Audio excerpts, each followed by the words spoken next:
Seja muito bem-vindo ao nosso podcast A Tribuna nas Escolas. Nesse outro episódio, na verdade são 4 episódios, a gente está falando, dando dicas para como você ir bem no Enem 2023. E hoje nós temos uma especialista em Enem, em vestibular, a professora Paula Favarato, que é professora de Geografia. Seja bem-vinda. Muito obrigada, gente.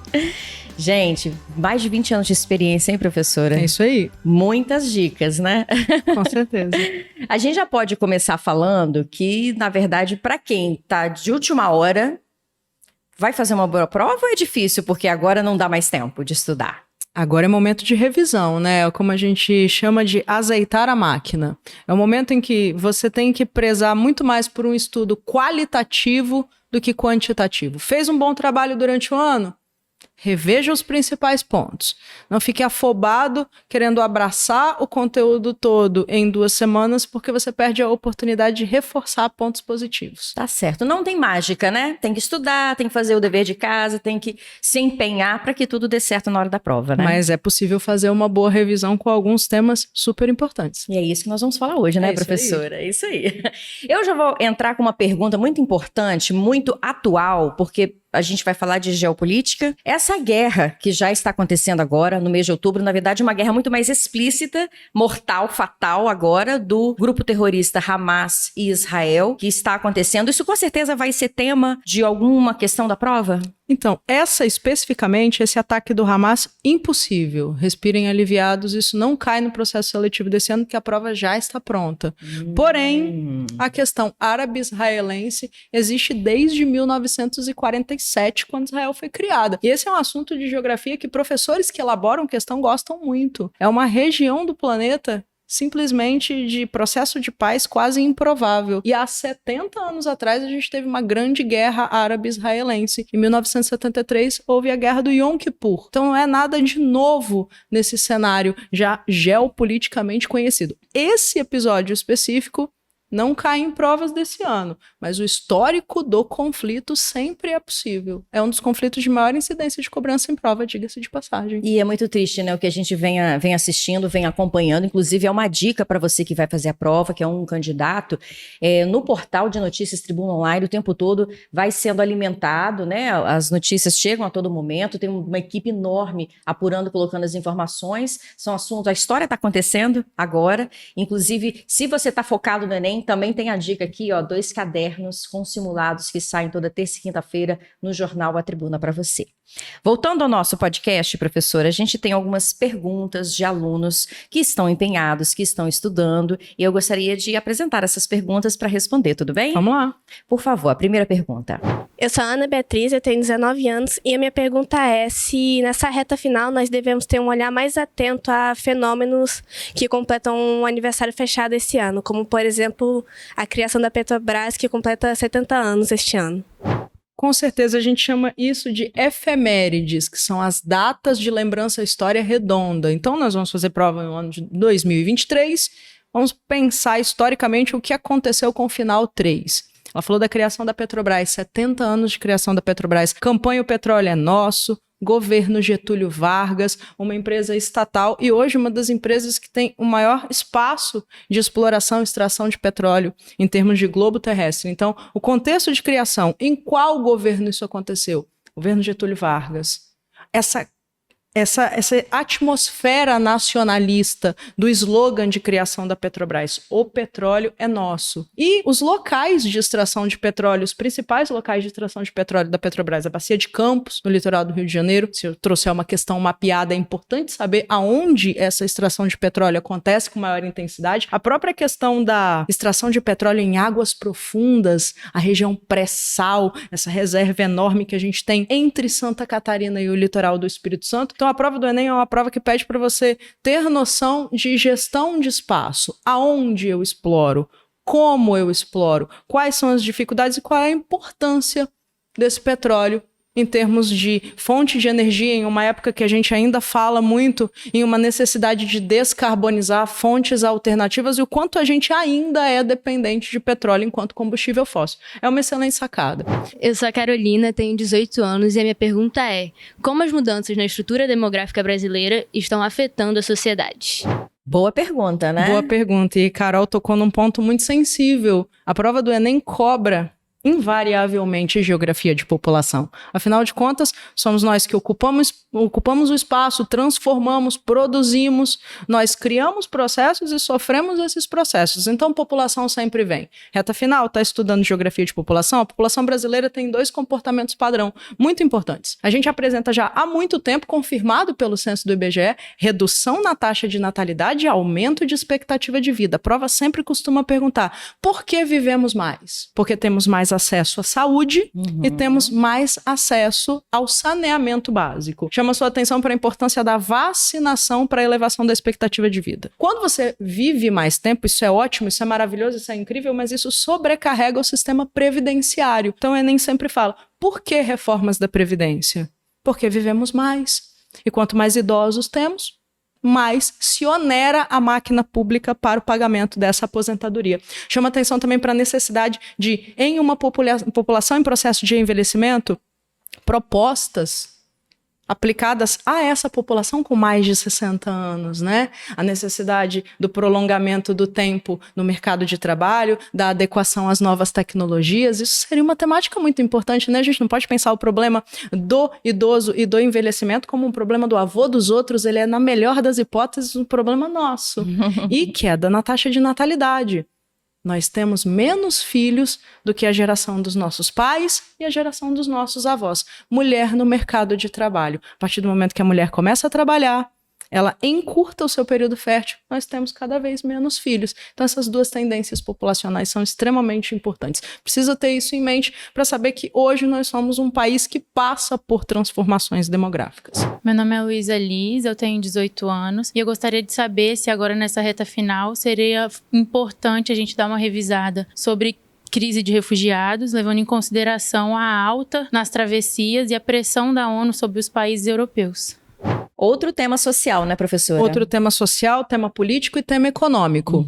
Refugiados, guerras, existem ativas em todos os lugares do mundo. Então eu chamaria a atenção do aluno para os principais pontos de procura, não só dos refugiados, mas dos migrantes econômicos. Fronteira do México com os Estados Unidos. Sempre super possível de cair em prova. A proposta americana é da construção de um muro para tentar impedir esse fluxo migratório. Mas, com certeza absoluta, se o assunto é refugiados, o foco e o olhar da questão vai para mar Mediterrâneo. Eles sobem do continente africano, entrando por onde, professora? Entram pela Itália, que é um país com proximidade física. Se vem do Oriente Médio, olha, guerra civil da Síria acontecendo já há mais de 10 anos, gerando o maior número de refugiados circulando no globo terrestre.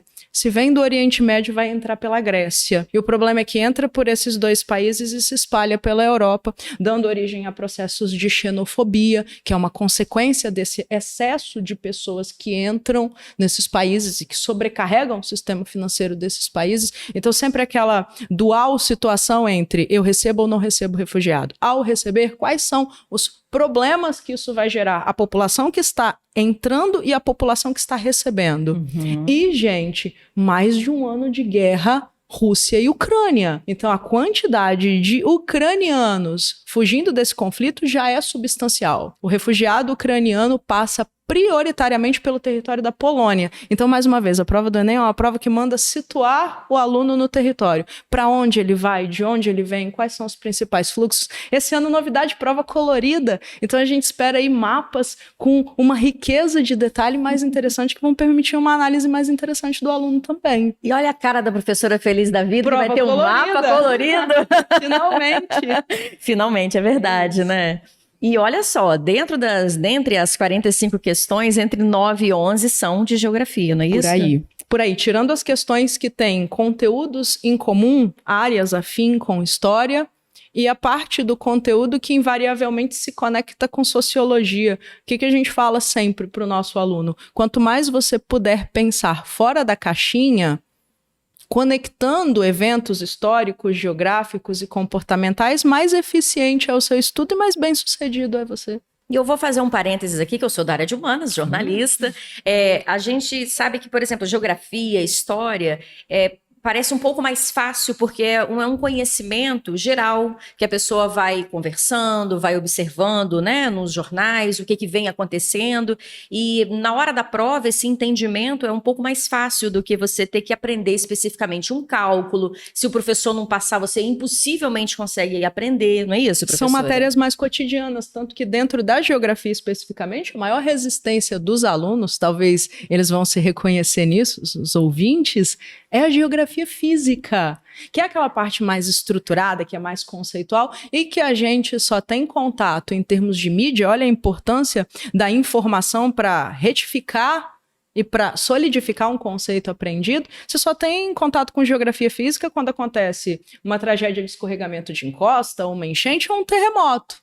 Tirando isso, ela é muito afastada do nosso cotidiano. As pessoas gostam mais da parte econômica, da parte geopolítica, porque ela é mais cotidiana.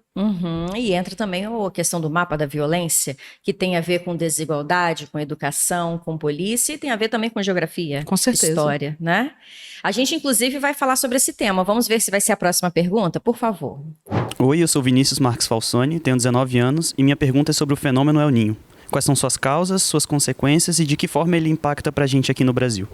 Olha ele com um clássico exame nacional do ensino médio, vem sempre questão climática. O El Niño, ele é um fenômeno natural, é importante a gente dizer isso, que acontece de tempos em tempos. Aonde? Nas águas do Oceano Pacífico Sul. Lá na altura do Chile, do Peru, é uma água normalmente um pouco mais fria que se aquece de tempos em tempos. E se isso acontecer, salve-se quem puder. Alteram-se os climas no globo terrestre inteiro. Quando bate El Niño, que é esse aquecimento anormal das águas do Oceano Pacífico Sul, o que vai acontecer no Brasil? 3 coisas. Seca no Nordeste, enchentes substanciais na região sul do Brasil e ondas de calor insuportável no centro, oeste e no sudeste. Esperamos para nós aqui no sudeste um calor insuportável nesse verão. E como é triste a gente ver quando isso acontece, né? E essas tragédias ambientais são sempre muito exploradas pela prova. Por quê? Porque elas acabam batendo mais intensamente na porta da população mais carente. Tanto que se cria um conceito muito sociologicamente debatido, que é o do racismo ambiental, onde as populações mais vulneráveis são justamente aquelas que têm também uma vulnerabilidade social e econômica. Então, o preço da tragédia, as políticas públicas que têm que ser tomadas enquanto medidas preventivas em um ano que você já sabe que vai ser mais susceptível a esse tipo de evento, é sempre uma coisa muito cobrada pela prova. E é uma coisa muito importante, né? De se falar, de se discutir, né? E, inclusive, tá dentro também aquecimento global, toda essa mudança, tudo tá dentro desse bolo aí que pode ser cobrado. Lembra uma questão de população? Sempre uma questão de meio ambiente, um problema ambiental, um debate ambiental é sempre um clássico exame nacional do ensino médio. Eu sou o Washington, eu tenho 20 anos e minha pergunta é: qual é o assunto que os alunos mais deixam de lado e que pode nos surpreender na hora da prova? Boa pergunta, né? Qual é o assunto que ninguém estuda? Isso não vai cair não, nem vou olhar, tem isso? Entra muito no cerne da nossa conversa, que foi sem querer muito contínua. O assunto mais evitado, o assunto menos preterido, o menos desejado, é justamente a geografia física. Especificamente a parte de relevo. Tipos de solo é um negócio que as pessoas deixam de lado. Tipos de rocha. Problemas relativos, por exemplo, a uma estrutura de formação de um clima, fatores e elementos de clima, seria uma coisa que eu recomendaria aos alunos darem uma olhada carinhosa. Aquilo que não é visto, aquilo que é deixado de lado porque é menos cotidiano, mas é extremamente importante. Acho que a parte estrutural de relevo é aquilo que o aluno mais peca na hora de fazer a sua revisão. Por quê? Porque não é um assunto tão cotidiano. Então, ao deixar de lado, ele abre aí uma imensa possibilidade de repente, não visitar ou não revisitar um conteúdo que é estrutural, é extremamente importante. Maravilha. Para a gente encerrar, qual é a dica essencial que você olha para o seu aluno e fala: a prova é agora, faça como, faça o quê? Qual é essa dica? Primeiro, fique nervoso quanto você acha que precisa e que deve, que merece, nos primeiros minutos da sua prova ou antes dela chegar na sua mão. Depois, A mesma prova que chegou para você, chegou para todo mundo. Ela tem 90 questões no primeiro dia, uma redação para todos, não é só para você. Respire fundo, leve o seu tempo necessário para se acalmar, depois tente se concentrar. Faça primeiro as questões fáceis. Começou a ler, encontrou dificuldade? Passa para a próxima. Faz a sua prova sempre por ordem de facilidade. Deixa as questões mais medianas para o meio da prova, para uma segunda passagem, e as questões mais difíceis, aquela que você já entregou para Deus, faça no final, porque é importante que você acerte as questões fáceis ao longo de toda a prova. O Exame Nacional do Ensino Médio, ele é baseado numa teoria de resposta ao item que valoriza muito questões fáceis. E elas não podem ser perdidas porque, por cansaço, jovem, você ficou insistindo em uma questão difícil no começo da prova. Eu preciso que você acerte as questões fáceis até o final. Então faça assim, faça o que é fácil, o que é mediano você resolve depois, e o que é difícil você deixa para o final. Bacana, isso vai dando a segurança também, né? Com certeza. Para o candidato. Então, olha, você pode ficar nervoso, tá? A dica da professora com mais de 20 anos de experiência. É pode normal. Fica nervoso. É normal. Não adianta a gente querer falar, não fique, né? Não faça isso, não tem jeito. Depois se acalme, faça o fácil, porque vai ter muita coisa fácil lá, é uma prova universal. Faça o médio, tente fazer o difícil. Faça o seu melhor. É isso aí, muito bom. Olha, espero que vocês tenham gostado. Por favor, deixe seu Instagram, professora. Eu deixo à disposição de vocês o meu próprio Instagram, paula.favarato, mas deixo principalmente o meu Instagram de conteúdo, que é o Café com Mapa. O Café com Mapa é um podcast, para além de um podcast, é uma produção de conteúdo para os alunos, ajuda muito nessa reta final. Então fique à vontade, procure Café com Mapa. A gente tem um conteúdo lá muito legal voltado para Enem, à disposição dos alunos. Muito bom, gente. Olha, muito obrigada, professora, pelas dicas. Gostei muito isso. do bate-papo, viu? O prazer foi meu. Espero que vocês também tenham gostado. Quem está empenhado, quem está correndo atrás, mesmo que seja na reta final, a gente deseja boa sorte, boa prova para você. Pode ficar nervoso, de acordo com a professora, mas depois se concentra, começa pelo mais fácil, estude bastante, que vai dar certo. E fique ligadinho aqui nas nossas redes sociais, toda quinta-feira, um novo podcast sobre o Enem, podcast A Tribuna nas Escolas. Até a próxima.